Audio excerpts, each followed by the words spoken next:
I'm standing in front of the tool board that I made a few years ago. There are links in the description to the videos that I made where I built it and then I loaded it up, and those are on my main channel if you want to go watch those. But today what I want to do is I want to fill up this empty space here. I took a few tools out of here and moved them to my miter saw station. Those videos are on this channel if you want to watch those. And so that leaves me with this space here. Also, I want to rearrange some stuff over here to kind of emphasize the things that I actually use. Like, for instance, I don't use this saw up here. I never have. I've used this one a few times, so it's handy to have around.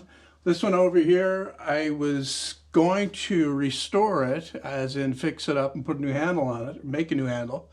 But I come to the realization that there's never a circumstance where I would use this. This is a back saw that you would use for cutting trim and molding. And whenever I cut trim and molding, I usually cut it on my miter saw. So I wouldn't bother with something like this. And if it's really, really fine trim, what I do is I make a little miter box and use my hacksaw to cut the trim.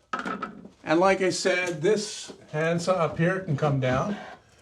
And what that does is it frees up all that space up there that I can reuse. I may actually take this handsaw and put in its place up here. Almost seems like it's a perfect fit, but I may have to remake the holders for this one. Now that looks good. So that's better. So this whole area over here is now free. The tools I want to get up there, I want my dovetail saw that I made a couple years ago and get that in here. I also have my homemade draw knife that I think that will fit in nicely right here. And I picked up a spoke shave about a year and a half ago, and I want to squeeze that in somewhere. The big hand plane, obviously, because I actually use this quite often. So good place to put it right here. Now the thing about this tool board is the way it's made. It's known as a slat wall. And the way that works is the tool holders are actually attached to tracks that fit inside these slots in the wall and just slide out, and then you can change everything around as you want to. So what I'm going to do now is I'm going to have to take some of the tools down so I can get these ones taken out. This is a fairly long continuous one here, actually. And when I first built this, of course, it wasn't here. It was over on the other longer wall. So what I'm going to have to do is cut this strip off so that I can get the whole thing out. Maybe I'll try out that back saw and see if it actually cuts.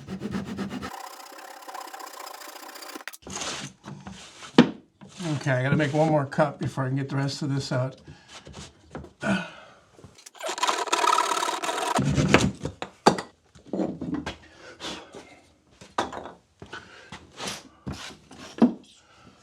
right, that comes out. The beauty of this thing is that you can easily make new strips to go in there or reuse the old ones just by cutting them shorter or, taking parts off that you already had attached. Like this piece right here is just glued and pinned on there. So it'll just come right off, and then I can reuse the strip. All right, if I slide that strip back in, the first one I want to take care of is the dovetail saw. I think that looks pretty good right there. Now the way I mounted the other saws, I didn't really like that. So what I think I'm going to do with this is make a different holder. And it'll be similar to these ones that hold the squares in place. They're just slotted so that the blade will fit down inside and it'll hang off this strip. So all I need to do is make a couple of brackets actually that'll attach to that strip. And like all the rest of the ones that I've made here, this will just be made from spruce construction lumber that I just have here in my shop. That's well seasoned. I'm lowering the blade down to 1 3/4 because the next thing I need to do is cut a slot into this for the blade to fit in. I've also got the fence set a ½ inch away from the blade, and that gives me the correct spacing away from the tool board. Now I've reset the fence to 7/8 away from the blade, and I'm going to rip this down to make it the correct thickness. All right, with that slot cut, I need to cut a little bit away from the outside here. And that's why I can put the saw in there without, trying to get it up and over, because I can't get it up and over. Because of the tool cubbies above, I won't have the space. Otherwise, I could leave it like that if it was down lower, or if I didn't want to put anything above it. But I've got my mini table saw sled here. I've got the blade dropped down to just cut through this part right here. And I'll run it through and make that cut. And then I'll raise the blade again, and I'll cut both brackets to the right length. So the way the brackets will work is they'll grab the blade like that.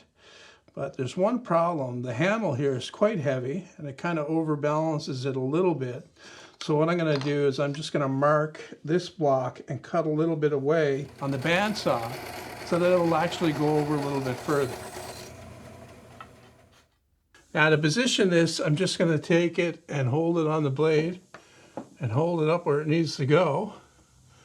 And I think the handle can go right up tight against the top of that, because if I tilt it down like that, I can take it right out. So I think that'll work out okay. And I'll just mark the bottom, and I'll mark the end, and that'll tell me where I can fasten it onto the strip.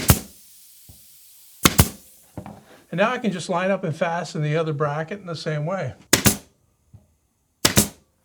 With the brackets made and installed, I can get the saw put up there, fits in there nicely. The rest of the strip is spoken for, like I said. The tape holder can go in next and go right back to where it used to be. And then this part can go back in as well, because that holds the blade of the saw. And then this strip fills up the rest. And then I can get my handsaw that I restored, put up here. The next tools that I want to take care of are the coping saw and the draw knife, and I think that both of those can go right here, like so. So I need to make a holder for the coping saw next, and that's pretty simple. Just want to hang it from the frame. And then the holder for the draw knife will be very similar.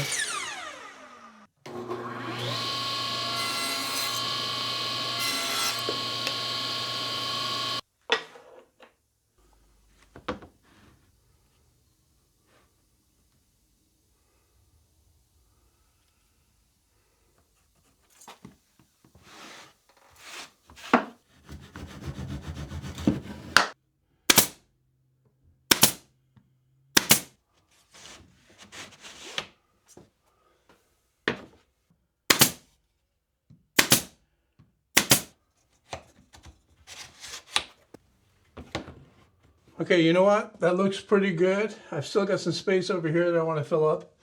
And this opening here in the middle, I could probably put some small thing in there later.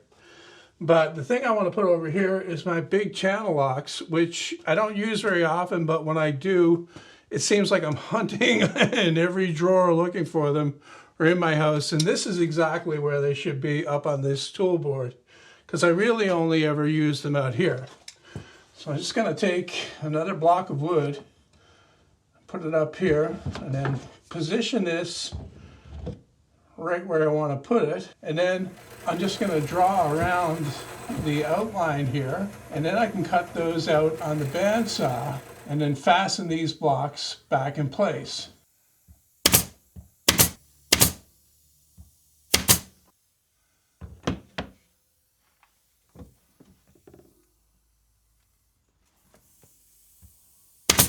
Very much the same thing for the spoke shave. I made this little holder here. Just cut it out on the table saw with the blade tilted to 15 degrees.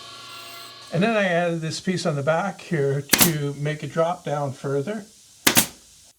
Put the spoke shave in like that and hang it from this strip up here. Very happy with what I've got done so far. I've only got one more tool left to make a holder for, and that's the plane. And that's going to go right in here. Just going to clean this up.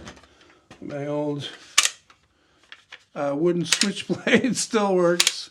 The other plane holders are made very simply, and I'm going to do exactly the same thing with the bigger one. There's just side pieces here, and then there are pieces glued on the inside that match that curve on the plane so that when it goes down, it'll lock in place and won't come out. So the first thing I need to do is cut some pieces that are about a ½ inch thick, and then I can cut those to length, and then I'm going to cut pieces a little bit thinner than that for those parts that'll fit in there. What I'll do is I'll just hold that up against the side of the plane to mark where I need to cut it out. And then I can cut it out on the bandsaw and glue it directly to the side pieces. To fasten these ones in place, I'm going to use screws since the plane is pretty hefty and I don't trust glue and nails on their own.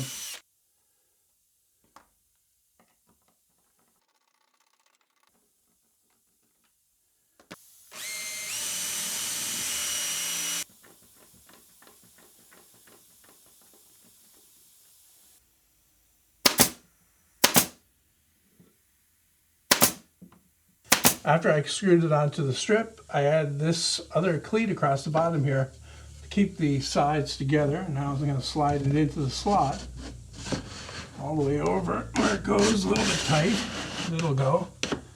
And again, because of the weight of the plane, I want to get it attached to not just one strip, but another one, this one down here. But it'll be very difficult to attach both of these from behind. So I'm going to do it from the front. Not as elegant, but whatever works. So I'll drill the countersinks first. And then I can drill the pilot holes. And I've got two 2-inch screws here that I cut the tip off so they wouldn't be too long and go right through the strip on the back. Then it's just to take the plane and drop it in. Nice and snug, no worries about it falling out. I got everything put in that I wanted to, and I still have space left over, so that's good. I even filled up that gap that was in here where the coping saw is by adding a holder for another tool that I don't use very often, but I have to look forever to find when I do want it, and that's my chalk line. That goes up there like that.